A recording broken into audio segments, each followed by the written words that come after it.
Earlier this year, Asics dropped 2 new shoes to the Blast line, and a lot of people are confused what they're supposed to be used for. So in this video, we'll break it down comparing the Megablast with the Sonicblast. What's up everybody, I'm Eric McIntyre, aka Rad Dad Bod, and you're watching Rad Dad Bod TV, where we review running shoes. If it's your first time watching one of my videos, you may notice some timestamps below. Feel free to jump around to the various parts of this comparison, but if you do so, I would sure appreciate if you come back, watch the full thing when you get a sec, as I put a lot of time and effort into these videos. Now, quick disclaimers and disclosures are that I did receive the Sonicblast directly from Asics for the purpose of review. The Megablast, initially I did purchase with my own money, but they actually sent me a second pair of Megablasts. Communication just got a little bit rocky there for a second. Either way, I'm not paid by Asics. They don't give me talk tracks, talking points. They don't watch the videos beforehand, and all thoughts are entirely my own. Talking about intended use of these two shoes, just going directly with what Asics is advertising them as and what they say, the Sonicblast is supposed to be kind of a tempo shoe, right? Like a tempo trainer, something that's supposed to handle some of those more moderate to fast paces. Meanwhile, the Megablast, they don't really specify exactly which paces, but they say it's supposed to be able to do pretty much a little bit of everything, right? And so it's kind of a do-it-all trainer. As such, that's how we're going to be discussing these shoes today. And frankly, I could just like end the comparison there and say like, yeah, so this is for tempo paces, this is for do it all, but we're going to get a little bit more in the weeds here, right?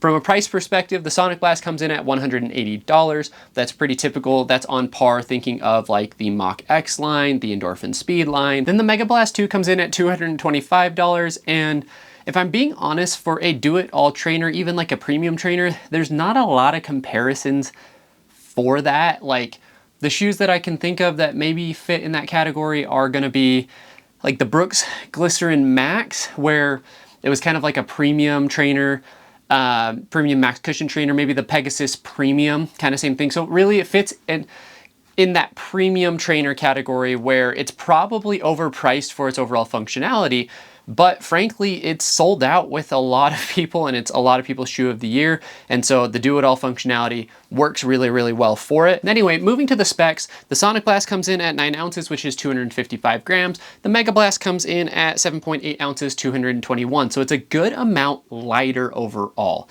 right? Talking about stack, we've got 45 in the heel of both of them, 37 in the forefoot of both of them, and an 8mm drop. So very, very similar overall in overall height and feel that way, right? From a fit perspective, now the Sonicblast, I would say it has a standard toe box, a pretty narrow forefoot, or sorry, not forefoot, midfoot area, and then like a narrow to standard heel. And then with the Megablast, I would say that it has more of a standard heel. I would say it has also probably kind of like, well, I would say it has a more normal fitting midfoot. And then I would say that the toe box is standard fit, but it does taper in a little bit, and it's a little bit lower volume. Both shoes, I would say, are true to size lengthwise though. Now, talking about the uppers, both of them say that they have engineered mesh, but both of them are slightly different. So the Megablast has a little bit lighter, more race-like, a little bit more breathable upper, right? You get a little bit more of like that synthetic looking material right there, kind of paneling, and then you have a more cushioned overall heel, right? The tongue is pretty much the same in terms of like thickness and material, and it is fully gusseted, so same thing, fully gusseted tongue there in the Sonicblast. Again, engineered mesh, but a little bit more of a cloth-like material, pretty breathable still overall, and then not really much cushion there in the heel at all. Both of the uppers, I would say, are decent, but both kind of have some quirks. So with the Sonicblast, I found that the ankle collar is pretty harsh there around where the ankle bone kind of sits in the upper. It caused a lot of, it didn't cause a lot of discomfort, but it was particularly noticeable when I first started runs. Luckily, it didn't cause so much issues that it was like creating blisters or pain, but that's kind of the low light there. Highlight, I would say, is the lockdown in the midfoot. I feel like you can get really good lockdown in that midfoot area, and that's probably because of the snug fit and the gusseted tongue. But overall, breathability is pretty solid on the shoe. I feel like if they just fixed the heel cup, if they went with like what they did in the Superblast in the heel, I feel like the upper would be a really, really good upper for the Sonicblast, because I kind of like, it's not a daily training upper clearly, but I kind of like the you know, not having to use like all the race-like materials and giving it a little bit more of a classical upper, but with a lightweight spin, right? The Megablast upper is probably the #1 complaint that I'm hearing the most with the Megablast. Specifically, the toe box just tapers in and has been causing some friction for some people. I think it also kind of goes a little bit almost lower volume as it comes around here to the midfoot area. The other thing is I feel like the upper kind of comes up, and I talked about this in the full review of the shoe, but it almost comes up like almost like a high top shoe or a mid top shoe, right? Where I feel like they could have almost like folded down a little bit more and had it be a little bit more of a flatter profile here in this area. And the reasoning why I talk about that is because it just like I can get locked down in the shoe, but it causes some weird bunching of material. It's just not as like, it's kind of ironic because it's a little bit more race-like material, but it's not as much of a race-like fit. It is a lot more comfortable though in that heel area compared to the Sonicblast. So I do feel like it's probably a more comfortable upper, but it's not quite as dialed of a fit as the Sonicblast, which is again a little bit strange considering you would expect that from a little bit more of a speed-oriented shoe. One thing, it's a little thing, but these laces, kind of these ribbed premium laces, they should be on every performance-based shoe. They are phenomenal. I love them, and they're on a lot of really, really good shoes. So just a kind of small call out there. But yeah, overall, the uppers both kind of leave something to be desired. Megablast a little bit more comfortable, but some issues, maybe some toe box issues for a lot of people versus more heel issues, a little bit harsher on the foot with the Sonicblast. Moving to the midsoles, this is really interesting here. So you have the FF Blast, or FF Turbo, excuse me, FF Turbo Squared in the Megablast. Then you have FF Turbo Squared, a plastic plate, and FF Blast Max in the Sonicblast. So you would expect the Sonicblast to be a little bit more rigid, which it is, but you would still expect that top layer of FF Turbo Squared to feel similarly to the Megablast, which to me, it doesn't. The Sonicblast is a lot firmer. It's a lot more rigid of a shoe. Meanwhile, the Megablast, it starts out a little rigid, like you do have to break it in a little bit, but once you've got your first few runs in the shoe, for me, even just after like the first mile or two, I felt like the foam really, really softened up and it felt very comfortable. Not like crazy squishy, but soft and very responsive, very bouncy on foot. It's a very kind of light, bouncy foam. The Sonicblast is not. The Sonicblast is very firm. I would say that it's a lot more stable, though the Megablast is fairly stable as well, but it's a lot more stable because it just takes a lot more effort to kind of flex this plate. It's a lot firmer or more rigid than a lot of other plastic plates that I've personally run in, so was a little bit surprised by that. But the other thing here is, you know, it just overall, like, is not quite as lively of a foam. It does really well, I do think, in that tempo pace and that tempo style, but you know, it doesn't, like, it's a little bit firmer for the longer efforts than I like. It's, you know, not quite as snappy for the shorter, faster stuff that I like. Meanwhile, the Megablast, while I don't think it shines in one particular area, it does really, really well across a variety of paces. You know, I think for short, fast, I was surprised at how quick I could get up to speed in the shoe and how quick I could go in the shoe to begin with. I think it's cushioned enough to go long.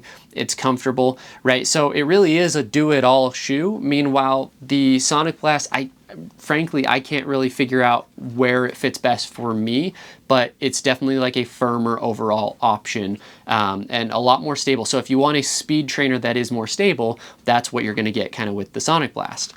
You know, on the outsoles, or moving to the outsoles, you've got Asics grip, I believe, on both of them. Let me just double check. But yeah, they call it Asics grip on both. I find that the Megablast outsole is a little bit better than the Sonicblast. Sonicblast is a little bit harder rubber, I think, and to me, it doesn't do quite as well on wet. The Megablast, while it's not like it's an amazing outsole, I still think does a really, really good job overall. So all in all, I think I give the edge to the Megablast in terms of outsole. The Sonicblast, it just leaves a little bit to be desired. So, you know, as far as my pick between the two, I think it's pretty clearly the Megablast. The Megablast is one of the best shoes on the market. A lot of people's top shoes of 2025. And I think the biggest thing that kind of deters me from ranking it higher than I do is probably just the price point, like $225. Like I said, it was hard for me to kind of come up with price comparisons in that range. A lot of it was just like the more premium product out there that, you know, is almost like collector's item style shoes, right? And so I do think it's overpriced, but the value of a shoe is placed on, you know, by the wearer, by the buyer, and people are really, really happy with the shoes, and so it's hard to kind of argue with that. Functionally, I think it's very similar to the Evo SL, right? The Rebel is not quite that same tier, but it's kind of like that where, again, you can go long, you can go fast, you know, it's comfortable, it's bouncy, you do a little bit of everything. It really is kind of a light up-tempo trainer, so it kind of fits that category more. Sonicblast, again, $180. I think it's well priced for the category, but I just feel like the Megablast outshines it. I don't think that there is a run that I would take the Sonicblast over the Megablast in, regardless of pace and distance. So that gives you kind of a general idea between the two of the shoes. But anyway, just some final thoughts. You know, I'm really excited to see what Asics does with the Superblast 3, the Magic Speed 5, you know, Sonicblast 2, Megablast 2. I'm assuming they're going to make, you know, updates to these shoes. I don't know if it'll be as soon as next year, but I'm just excited to see kind of this Asics lineup kind of hash itself out here. The more I think about it, the more I'm kind of like, you know, the Meta Speed line seems like it's moving more towards like pure speed, right? It's in the name, Meta Speed. Meanwhile, the Blast lineup is supposed to be, I think, going to be a little bit more versatile, right? Supposed to cover a little bit more. I'm hearing that the Superblast 3 is going to be a little bit softer, more of like just a pure long run, like cushy shoe, while the Megablast is going to be more of your up-tempo, lighter weight shoe. So it'll just be interesting to see where everything lands at the end of the day. But you know, I think Asics has done a phenomenal job. They have probably a shoe for almost everyone within their lineup, which I think is pretty cool. So anyway, if you watched this far, I sure appreciate you. Let me know in the comments what questions you have about this comparison or what other comparisons you would like to see. On top of that, if you'd like to support the channel and you've watched so far, you haven't hit the subscribe button yet, you haven't hit that like button, you haven't turned on those notifications, please consider doing so today. And if you want to take it a step further, you can also use any of the affiliate links in the description below. RadDad20 will get you 20% off any Wallaco product. So if you've had your eye on those distance half tights that I wear in a lot of my shorts, those are my favorite. RadDad20 gets you 20% off. Or if you just need some more gels, more running nutrition, please consider using my affiliate link to Fuel Goods. If you need the nutrition anyway, please consider using that to get your nutrition. It supports the channel, allows me to invest back in and continue to do this and, you know, review more and more shoes. So anyway, I'm just going to finish out with a question, which is, have you run in these two shoes? And if so, which one is your pick? Let me know in the comments below. Thanks, everybody.